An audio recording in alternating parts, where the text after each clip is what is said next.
The parliamentary opposition has responded to the new timeline set for the completion of renovation at the Cornwall Regional Hospital in St. James.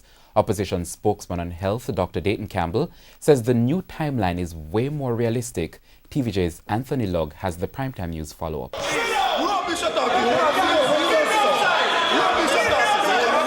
The government and the opposition have been back and forth over the crisis at the Cornwall Regional Hospital in St. James.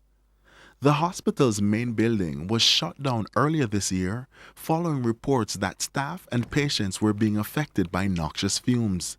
Since then, residents have been concerned about the fate of the only Type A facility in the western part of the island.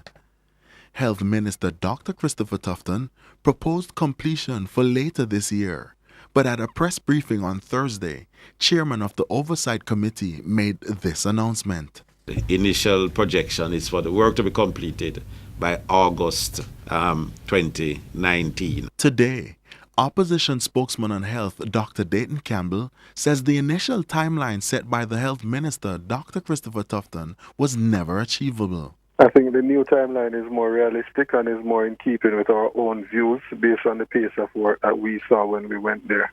And that's the reason why we had questioned whether or not December was a realistic timeline. We knew all along that it wasn't.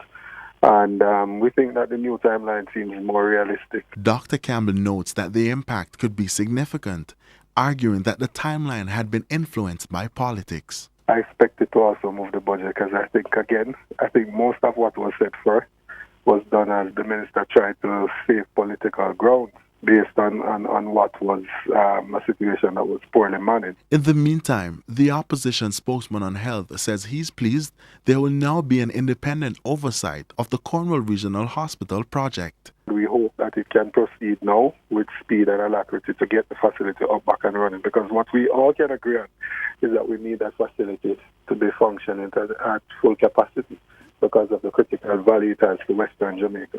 Anthony Lugg, TVJ News.